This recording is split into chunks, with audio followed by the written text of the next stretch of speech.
Hello Malayali sports സോണിന്റെ ഏറ്റവും പുതിയ വീഡിയോയിലേക്ക് ഏവർക്കും സ്വാഗതം. Yes, Gautam Gambhir and Suryakumar Yadav era begins in Indian T20 cricket. ശ്രീലങ്കയ്ക്കെതിരെ മൂന്നാമത്തെ T20 മത്സരത്തിൽ സൂപ്പർ ത്രില്ലറിൽ സൂര്യ തേജസ്സോടുകൂടിയ സുന്ദരമായി വിജയിച്ചുകൊണ്ട് പരമ്പര തൂത്തുവാരിയിട്ടുണ്ട് ടീം ഇന്ത്യ. ഗംഭീരം തന്നെ, ഇത് ഗംഭീര മത്സരം തന്നെയായിരുന്നു. അതെ, ശ്രീലങ്കയ്ക്കെതിരെ T20 പരമ്പര ഇന്ത്യ തൂത്തുവാരിയിരിക്കുന്നു. അവസാനത്തെ ഇന്നത്തെ T20 മത്സരത്തിൽ എന്തൊരു മത്സരമാണ് നമ്മൾ കണ്ടു കഴിഞ്ഞത്. സൂപ്പർ ഓവറിലാണ് ഒടുവിൽ ടീം ഇന്ത്യ വിജയിക്കുന്നത്. ടോസ് നഷ്ടപ്പെട്ടുകൊണ്ട് ബാറ്റിങ്ങിനെത്തിയ ഇന്ത്യ 138 റൺസ് ആണല്ലോ വിജയലക്ഷ്യമായിട്ട് മുന്നോട്ട് വെച്ചിട്ടുണ്ടായിരുന്നത്. ശുഭ്മാൻ ഗിൽ 39 റൺസ് എടുത്ത് അല്പമെങ്കിലും പിടിച്ചു നിന്നപ്പോൾ റിയാൻ പരാഗ് 26 റൺസും എടുത്തിട്ടുണ്ടായിരുന്നു.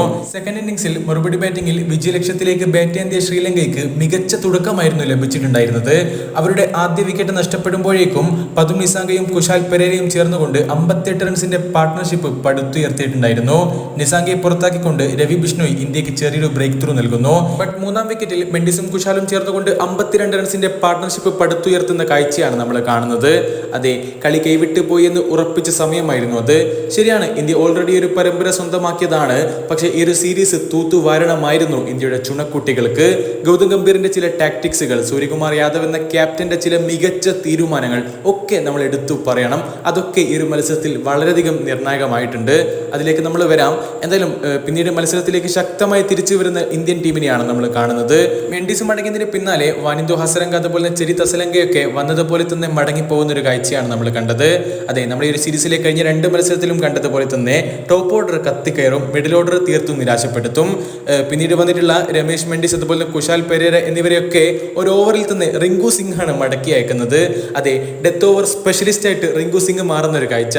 19ാമത്തെ ഓവറിലൊക്കെ വന്നുകൊണ്ട് വിക്കറ്റ് എടുക്കുന്ന റിങ്കുവിനെയാണ് നമ്മൾ കാണുന്നത്. ലാസ്റ്റ് ഓവറിൽ ശ്രീലങ്കയ്ക്ക് വിജയിക്കാൻ വേണ്ടിയിരുന്നത് വെറും 6 റൺസ്. അവസാനത്തെ ഓവർ എറിയാൻ മുഹമ്മദ് സിറാജ് വരും എന്നൊക്കെ നമ്മൾ കാത്തിരിക്കുന്ന സമയത്താണ് തീർത്തും സർപ്രൈസിംഗ് ആയിട്ടുള്ള ഒരു തീരുമാനം. അതെ, അവസാനത്തെ ഓവർ, നിർണായക ഓവർ എറിയാൻ വരുന്നത് നമ്മുടെ ക്യാപ്റ്റൻ സൂര്യകുമാർ യാദവ്. കമിൻഡു മെൻഡിസിനെ പുറത്താക്കിക്കൊണ്ട് തന്റെ ആദ്യ അന്താരാഷ്ട്ര വിക്കറ്റുമായി സൂര്യകുമാർ യാദവ് അവസാന ഓവറിലെ രക്ഷകനായി മാറുന്നു. പിന്നീട് മഹേഷ് തീക്ഷ്ണയും പുറത്താക്കിക്കൊണ്ട് തന്റെ 2ാമത്തെ വിക്കറ്റും സ്കൈ സ്വന്തമാക്കുന്ന കാഴ്ചയാണ് നമ്മൾ കണ്ടത്. അരങ്ങേറ്റക്കാരനായിട്ടുള്ള ചെമിന്ദു 5ാം പന്തിൽ ഡബിൾ നേടിയപ്പോൾ അവസാന പന്തിലെ ലക്ഷ്യം 3 റൺസായി മാറുകയായിരുന്നു. അതെ, ശ്രീലങ്ക വിജയിച്ചെന്ന് ഉറപ്പിച്ച മത്സരമാണ് ഒടുവിൽ സൂപ്പർ ഓവറിൽ അവസാനിക്കുന്നത്. 20ാം ഓവറിൽ നടത്തിയ സൂര്യകുമാർ യാദവിന്റെ ആ ഒരു ഗംഭീര ബൗളിംഗ് എടുത്തു പറയണം. അവസാന പന്തിൽ ഡബിൾ നേടിക്കൊണ്ട് ചമിന്ദു മത്സരം സൂപ്പർ ഓവറിലേക്ക് കൊണ്ടുപോവുകയായിരുന്നു. ഇന്ത്യക്കായി രവി ബിഷ്ണോയ്, വാഷിംഗ്ടൺ സുന്ദർ, സൂര്യകുമാർ യാദവ്, റിങ്കു സിംഗ് എന്നിവരൊക്കെ 2 വീതം വിക്കറ്റുകൾ സ്വന്തമാക്കിയിട്ടുണ്ട്. പിന്നീട് സൂപ്പർ ഓവർ ആരംഭിക്കുന്നു. വാഷിംഗ്ടൺ സുന്ദറാണ് സൂപ്പർ ഓവർ എറിയാൻ വരുന്നത്. അദ്ദേഹം പറഞ്ഞ സൂപ്പർ ഓവറിലെ 2ാമത്തെ പന്തിൽ പെരേരയും 3ാമത്തെ പന്തിൽ നിസാങ്കയും മടങ്ങുന്നു. സൂപ്പർ ഓവറിൽ ഇന്ത്യക്ക് വിജയിക്കാൻ വേണ്ടിയിരുന്നത് വെറും 3 റൺസ്.